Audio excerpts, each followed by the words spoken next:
Hola a todos y bienvenidos a The Deep Dive. Hoy nos adentramos en un caso que ha generado mucha controversia, el arresto de Noel Gallo, un ciudadano argentino, Ah, en Venezuela, ah. por cargos de terrorismo. Tenemos mucho material para analizar, incluyendo un artículo muy perspicaz, del corresponsal de guerra Juanma Soinadi. Sí, Juana Soñado. Felicidades, Juanma, por tu gran trayectoria. Su experiencia en regiones donde la información se utiliza como un arma es invaluable para este caso. Totalmente de acuerdo. Porque este no es un simple arresto. Hay acusaciones cruzadas, versiones contradictorias y la posibilidad de que haya maniobras políticas de fondo. Claro. Nuestra misión hoy es intentar descifrar qué está sucediendo realmente. Mm. Y lo que es más importante, ¿por qué debería importarnos? Es fundamental. Lo primero que salta a la vista es la disparidad entre las versiones de Argentina y Venezuela sobre el viaje de Gallo. Venezuela afirma que Gallo estaba involucrado en un complot terrorista, mientras que Argentina insiste en que su viaje era puramente familiar. Parece un caso clásico de él dijo, ella dijo, pero con consecuencias mucho más graves. Sin duda. Y Sonaye señala que este tipo de narrativa contradictoria es común en lugares donde la información se utiliza como arma, lo que nos obliga a ser aún más cautelosos al analizar la situación. Y por si esto fuera poco, tenemos a Patricia Bullrich, la ministra de Seguridad argentina, en el centro de la controversia. Sonaye menciona que Bullrich tiene un historial questionable en lo que respecta a acusaciones de terrorismo. En particular, destaca la operación Huracán en Chile, donde Bullrich acusó a comunidades mapuches de terrorismo, basándose en pruebas que luego se demostraron falsas. Este antecedente arroja una sombra de dudas sobre la veracidad de las acusaciones contra Gallo. Claro, sin duda. Te hace preguntarte si se trata de una amenaza real o si hay otros intereses en juego. Exacto. Y como para añadir más leña al fuego, Venezuela cierra su espacio aéreo a los aviones argentinos, justo después de que Argentina entregara un avión venezolano a Estados Unidos. Casualidad. Mm. No lo creo. Es difícil no verlo como una represalia por parte de Maduro.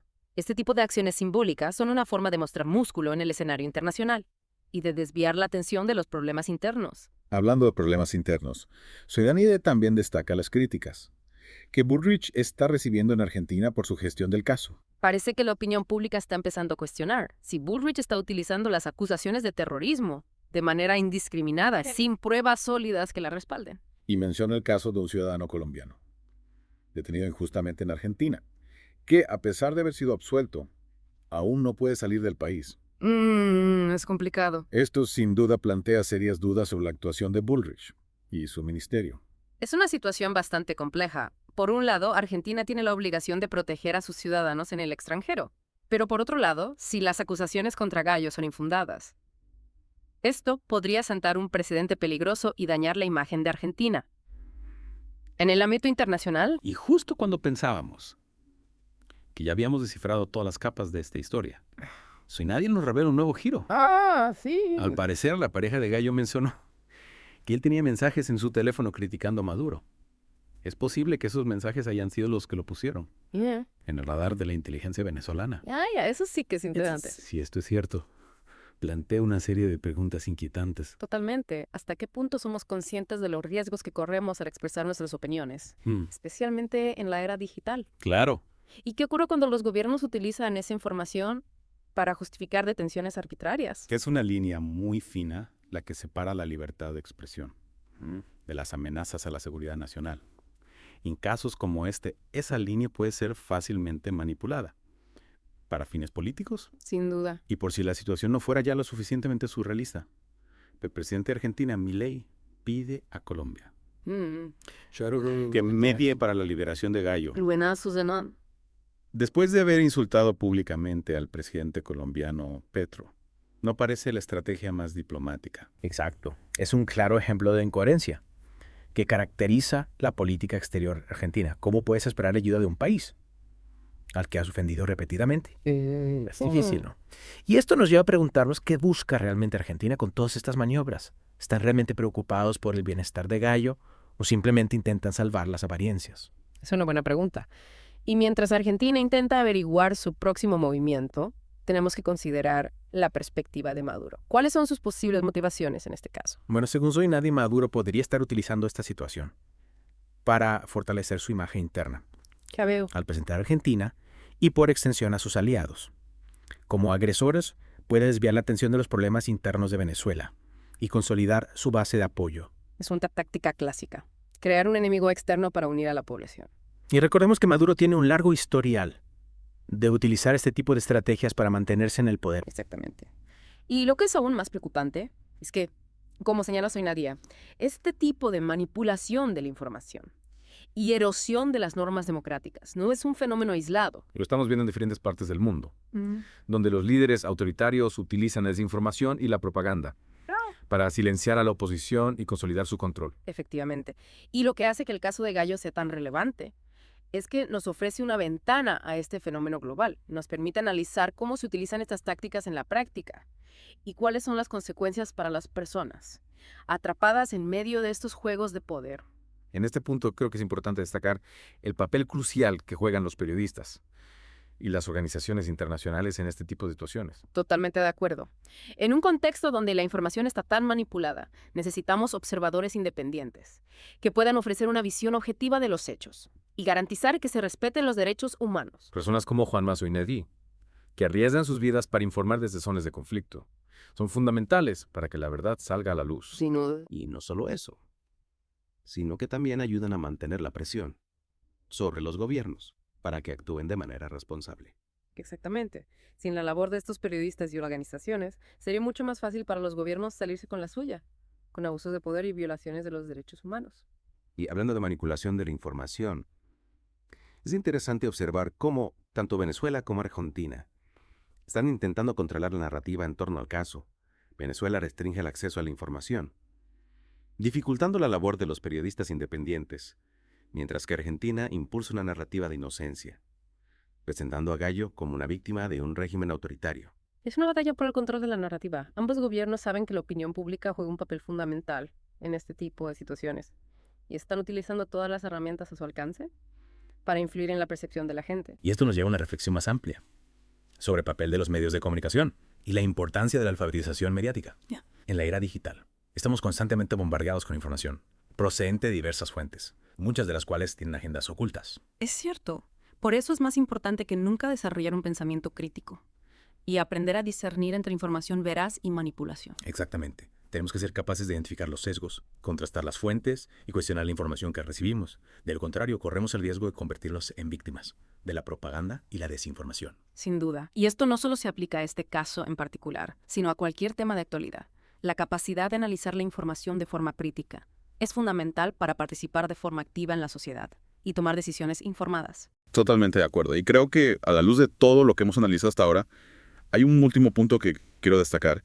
El caso de Noel Gallo no es simplemente una anécdota aislada, es un síntoma de una tendencia global preocupante, la erosión de las normas democráticas y el auge de autoritarismo. Efectivamente. Estamos viendo cómo cada vez más gobiernos recurren a tácticas, como la desinformación, la represión y la manipulación de la justicia para silenciar a la oposición y consolidar su control. Y esto nos debería preocupar a todos, porque si no defendemos los valores democráticos y los derechos humanos, corremos el riesgo de perder las libertades que tanto nos ha costado conseguir. Exactamente. Y creo que es importante que no nos limitemos a observar pasivamente cómo se desarrolla esta situación. Todos tenemos un papel que jugar en la defensa de la democracia y los derechos humanos, ya sea informándonos, alzando la voz o apoyando a las organizaciones que luchan por un mundo más justo. Estoy totalmente de acuerdo. Y precisamente de eso vamos a hablar en la próxima parte del programa. Analizaremos qué podemos hacer como individuos para contrarrestar estas tendencias preocupantes y cómo podemos contribuir a la construcción de un mundo más justo y democrático. Me parece una excelente idea. Estoy deseando profundizar en ese tema. Perfecto. Pues hasta aquí la primera parte de nuestro análisis sobre el caso de Noel Gallo. Esperamos que les haya resultado interesante y que se unan a nosotros en la próxima parte. Para continuar explorando este tema tan complejo. Hasta pronto. Hasta pronto. Retomando nuestra conversación sobre Noel Gallo. Creo que es crucial analizar cómo este caso refleja una tendencia global preocupante. Esa erosión de las normas democráticas Exactamente. que mencionaba Juanma Soinedi en su artículo. Estamos viendo cómo la información se manipula cada vez más para obtener rédito político. No solo en Venezuela y Argentina, sino en muchos otros países. Es realmente alarmante pensar en gobiernos que utilizan la desinformación, la propaganda e incluso mentiras descaradas para controlar la narrativa y silenciar a la disidencia. Y cuando la verdad se convierte en una víctima de la conveniencia política, se socavan los cimientos mismos de una sociedad libre y democrática. Porque si perdemos la fe en la integridad de la información, ¿cómo podemos tener un discurso público significativo o tomar decisiones informadas. Claro. Se genera un clima de sospecha y desconfianza, donde todos cuestionan las motivaciones de los demás. Y eso crea el caldo de cultivo perfecto para el auge del autoritarismo, donde quienes ostentan el poder pueden manipular la información con total impunidad. Juan Mazzonedi lanza una advertencia en su artículo. Nos insta a ser vigilantes, a resistir estas tendencias antes de que sea demasiado tarde. Nos llama a ser más críticos con la información que consumimos, a exigir mayor transparencia y responsabilidad a nuestros líderes, y a defender esos principios fundamentales, la verdad, la justicia y la dignidad humana. Es un mensaje poderoso que merece una seria reflexión. No podemos permitirnos ser complacientes o pasivos ante estos desafíos. El futuro de nuestras democracias puede depender de nuestra voluntad de participar, resistir y exigir más a quienes nos gobiernan. Y esa participación debe ir más allá, de compartir artículos en redes sociales o expresar nuestra indignación online. Debe traducirse en acciones concretas. ¿Qué tipo de acciones concretas podemos tomar? Podemos empezar por responsabilizar a nuestros representantes electos, apoyar a las organizaciones que luchan.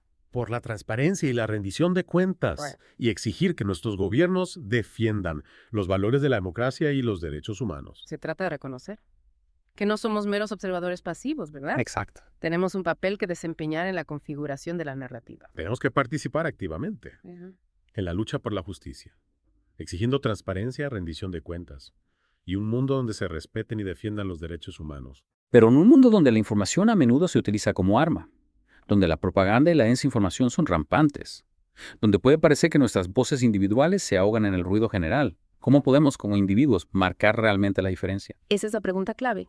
Y creo que Juan Mazzonedi nos ofrece un rayo de esperanza en su análisis. Nos recuerda que el cambio a menudo comienza a pequeña escala, a nivel de base. Con personas dispuestas a alzar la voz, a exigir responsabilidades, a desafiar el statu quo. No podemos simplemente sentarnos y absorber pasivamente la información.